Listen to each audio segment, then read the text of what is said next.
Do you need help protecting your finances as you enter retirement? David Dickens of KC Financial Advisors has got you covered. Welcome to the Cover Your Assets KC podcast.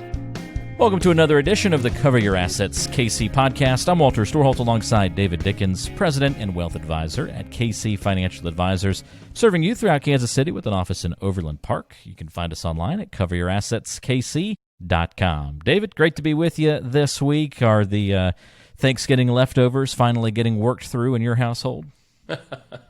I think we've almost put them all behind us. What's the first food that gets eaten through? The most popular one, obviously, and then the one that's like the straggler where you can't quite finish it off and you have to say goodbye to that one. Well, the pecan pie is always right at the top of the list. That goes by pretty. That doesn't stay a leftover for long, right? Actually, sometimes it doesn't even make it to leftover status. I can imagine that. Yep. And the turkey carcass, most people just throw that out, but I like to make soup out of that. So ooh, okay, good call. That's still in a Ziploc bag in the freezer, waiting its turn. Nice. So you just use like a chicken stock and then add the ribs to it, or do you like make the whole stock from like the very beginning with the turkey carcass? Just throw that carcass in there and boil it in a big old pot. Making your own stock, essentially. A couple 2 hours, and then you're ready for action. You can do rice. You can do noodles. Just as long as you got some leftover turkey, you're in good shape. I like that. Oh, we may just try that this year then. I think we still have the carcass left, so perfect. I won't go throw it. I was going to go throw it out right after this episode. Oh my gosh! I'm glad we had this little chat. Now I won't put it to waste. I love it. So you are definitely a subscriber to the Thanksgiving thought of let nothing go to waste. It sounds like you make sure everything gets used. I'm an old pilgrim at heart. An old pilgrim. I like that. That should be the title of our episode today. The old pilgrim at heart. Well, maybe not. Yeah. Let's go with what we planned. Speaking of things nobody says these days, I'm an old pilgrim at heart being one of them. That's the topic of our show today, things nobody says, but with a financial spin to it today. So I'm going to throw out some statements, David, and I'm kind of guessing that you've probably never heard a client or a potential client actually say these things. So my guess is you hear something that's more like the opposite of these things, but we'll see. Maybe we'll surprise ourselves here, and you'll have actually heard somebody say this, all right? Here's the first one. I'll start you off with an easy one. I really regret putting money into my Roth IRA every year. Yeah, I've definitely never heard that. Wish I hadn't have saved more. Darn it. But you know what? I've never actually heard, so everybody that listens to the podcast know that I'm a huge Roth IRA fan for a variety of reasons, which we'll probably at some point during this podcast touch on. But I've also never heard anyone say that they wish they'd saved less in their 401k, their tax-deferred account. So saving is a good thing. And if you happen to stuff it into your Roth, all the better when you retire because that money comes out tax-free. So when somebody's done all of their savings in a regular 401k or an IRA, I have seen some pretty stunned looks when they realize that all of their savings is tax deferred, and the IRS has a claim on 20 or 30 or more percent of that, and they have no idea what the claim is going to be 5 or 10 years from now if tax rates go up. But what I would say is, for people that wish they had more in a Roth IRA, there are really two ways to do that. When you're working, you can just make contributions to your Roth IRA, or if your company is nice enough to offer it, a Roth 401k. So that's a terrific way, if you're still working, depending on your tax rate right now. Go back to an old episode and you can listen to how you make that decision. But once you're done working, you can also do Roth conversions. And it doesn't matter how much you make, it doesn't matter how old you are, it doesn't matter any of that stuff.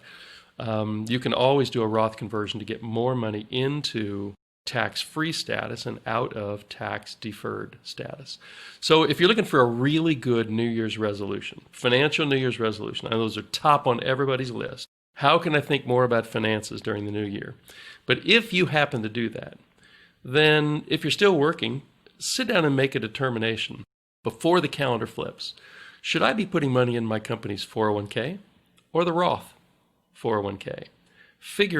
Calculate which one's right for you now. And if you're retired, make that calculation as to whether or not you should be doing a Roth conversion this year, a series of them over the next 3 or 4 or 5 years, or if you're one of those people where it doesn't make sense, But back to your original point, I have never heard anyone say, oh, I wish I didn't have a bunch of money in that nasty old Roth IRA.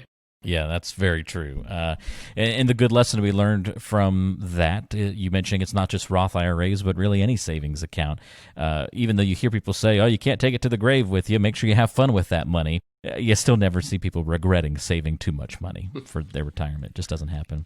I'm guessing people also don't say this, and that's in retrospect. I should have spent more and saved less over the years because now I don't know what I'll do with all this money before I die. That's that same mentality, right? That's rarely a conversation I have. It's funny, over the decades, I'm going to relate it to baby boomers, but I'll bet it was the same for the greatest generation as well, and probably for the generations coming. The number one concern of baby boomers still is, am I going to outspend my money?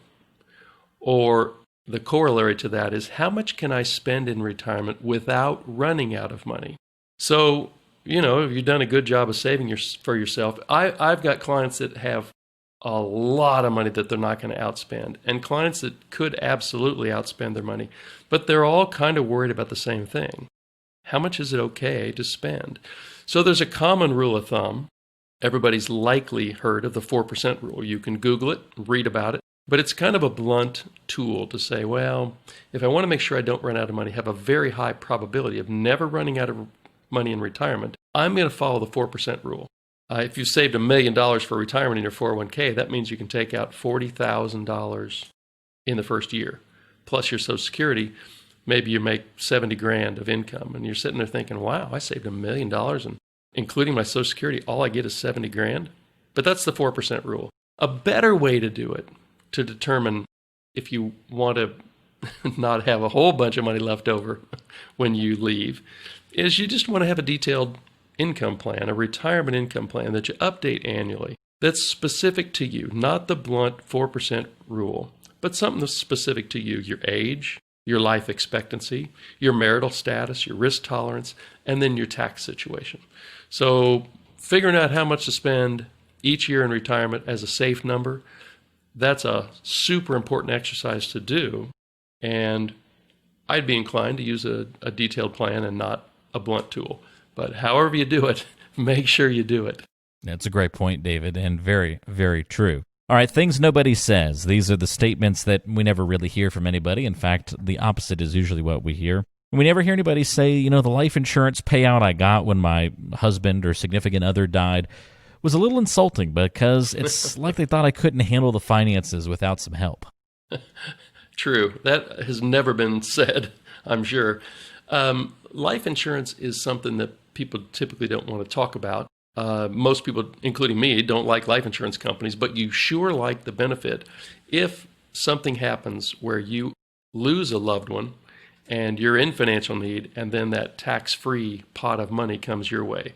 So I think about a couple of different situations that I see pretty often and how you might handle that. So if you're young married with kids, so usually what you get from your company is maybe 1 times or 2 times salary in a life insurance policy that a lot of times they'll pay for.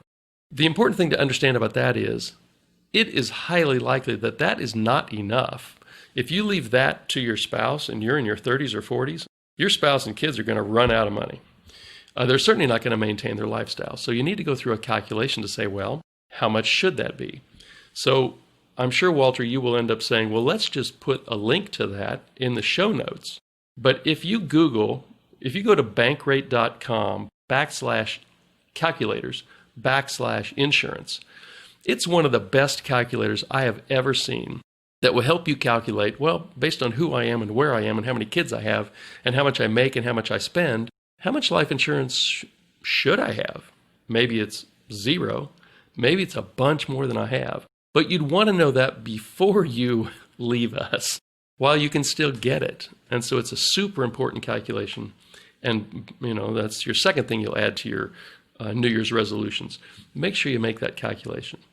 Another situation I've seen before is if you're in your 50s, married, saved too little, but your thought is, now I'm going to get serious about retirement savings. And let's just say that 6 months from now, you die of a heart attack or a bus hits you or something else super unforeseen. Well, that leaves your spouse having saved a lot too little, and a major earner is gone. So just because you're in your 50s doesn't mean you don't have a need for insurance.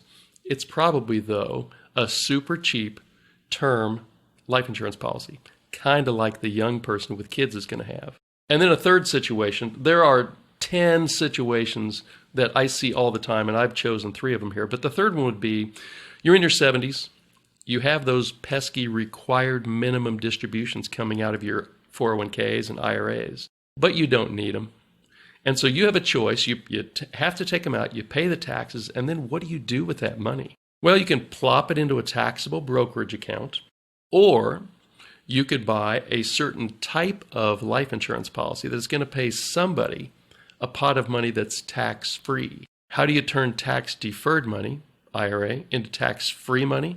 Well, you can invest the required distributions into a life insurance policy. And what you want, more than likely, this is not a specific recommendation, but more than likely what you want is some stripped down, super cheap, no bells or whistles death benefit. Maybe it's a death benefit that pays off when the second of you and your spouse dies, and that's even cheaper. But take a look into that. If you're getting required distributions that you don't need, there might be a life insurance strategy that would provide a really terrific tax-free inheritance for your family instead of a taxable. That's a great point, David, and I think it's always worth talking about life insurance. It's one of those things that people don't like to discuss, but if you can plan for it, if you can have those discussions, boy, everybody's going to be better off in the future for you having done so because, nobody regrets having a good life insurance plan in place. And as you said, we will link to that calculator that you mentioned at bankrate.com. We'll put that in the description of today's show. So if you want to access that tool and that resource that David just mentioned, again, we'll put a link in the description of today's show so you can go calculate how much insurance need you may have and that kind of thing. Very helpful. Something else that nobody says, it makes me feel really patriotic, David, to pay more taxes than I have to. I just want to be the best American I can and be the number one taxpayer in the country, So I don't enjoy finding ways to pay less. I want to pay more. Yeah, that's not a very common thought in America or probably in Europe or any place else. There's so I used to teach a class pre-COVID, taught a class on financial stuff, and there's a quote that we always go over by a fellow named Judge Learned Hand. He was a federal appeals court judge, often called the most famous judge that never made it to the Supreme Court. But he is famous for saying that anyone can arrange his or her affairs so that their taxes can be as low as possible. You are not bound to choose the pattern which best pays the Treasury. And so, frankly, most of my clients think very similarly to that. We do taxes for a bunch of our clients in addition to the investment work we do for them. So I see this up close and personal every year. I have never had a client say, that's okay. I really didn't want to use that deduction anyway. People are hungry for the deductions that they can legally take so that they can pay less taxes. So most of my clients look at it a lot like me, which is America's a great place. It's not free, so taxes are a necessary evil. I'm happy to pay the taxes that I legally owe, but I'm not volunteering to pay more than what I owe. And if there's a smart, legal way to reduce my taxes, I'd really like to know about it. And so that's where, if you're using a tax preparer instead of a tax planner, you might be getting super good tax preparation and never any ideas or advice on how to reduce your taxes either next year or into the future. So I'd encourage you, especially the more you make sure that you're getting some good tax planning advice in addition to, tax preparation. Yeah, I love that, David. I think that's really wise to give that guidance on the show. And nobody puts down Uncle Sam as their beneficiary, right? No, not on purpose. Not on purpose. That's maybe the key qualifier there. Not on purpose. Another story for another day, perhaps. I love the big market corrections, David, as we enter the final thing that nobody ever says. It's like a roller coaster ride. I used to love roller coasters when I was a kid. This is just a version of that as an adult. In fact, you know what? 2008 and earlier this year at the beginning of the pandemic, these are probably my favorite years of all time, all this, up and down. I get a lot of clients that say, they use that roller coaster phraseology with me too. And I think, so I have 3 daughters. When I was a young dad, we used to love to go up to Worlds of Fun and ride the big roller coasters. And there's a big one called the Mamba up there. It's all steel. It's super sleek. And you get to the top and you're just like, you're on the top of the world. And about 5 seconds later, you're at the bottom, like you were in a total free fall. And when I was a young guy, and my daughters, they loved that. It was such a cool feeling. But as I got older, I'm like, no, I got to get off this roller coaster ride. And frankly, that's what my clients are expecting me to do with their investments. There are numerous studies out there that will tell you that people, they like it when their investments go up, but they absolutely hate it when they go down. In fact, most of them get really fearful when the market goes down. So, and then they end up regretting that they got greedy near the top. I will say, in the last month, I had a fella in my office who actually convinced me that he does like big market corrections because he actually does take advantage of them. And if that's you, it's really important to know your risk tolerance and how you react when markets go down big, which they more than occasionally do. So you've got to know yourself. For instance, let's say you're 40 and your 401k is $100,000. And like happened in this last March, it went down to $65,000 because it was mostly invested in stock. You lost about 35%. If you looked at that and said, oh, no big deal, I'm only 40, well, good for you. But let's fast forward about 20 years and say that now you've got $1 million 401k and you're 63, just a couple of years away from retirement. And now all of a sudden that $1 million is worth $650,000 last March. You've got to ask yourself the question, now am I fine with that? And if you are, then keep doing what you're doing. But if you're not, then now is a really good time to adjust those holdings to something that you are comfortable with. Because I don't know if it's 2021 or 2022, but most certainly during one of those years, we're going to have another 20 or 25% drop. And what you want to make sure is you don't do something silly because you got fearful and nervous when the bottom fell out of the market, because we know for sure that is going to happen sometime in the next 12 or 24 or 36 months. I think the last thing on that, Walter, that I would mention is you really need to know what is in those accounts. And usually it's a big old 401k that you've been just pounding away at every 2 weeks for years. And most portfolios that I review, when people come in and say, I'm thinking about retiring, how am I doing? When I do reviews on those portfolios, those people have way more stock exposure than they think they do. And that's why people are so surprised when the market goes down a lot and they look at their 401k statements and they've gone down a lot. Well, that's because we tend to pick the mutual funds that have gone up the most over the last year or 2 or 3. And those happen to be stock mutual funds. So my guess is you're sitting there with a whole lot more stock in your portfolio than you think you do.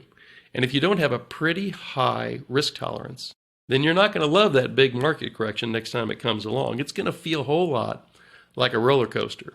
And if you're not a big roller coaster fan, this is a really terrific time to make sure that you know exactly what you own and know your own risk tolerance. And make those changes when we're a lot closer to the top than when we're a lot closer to the bottom.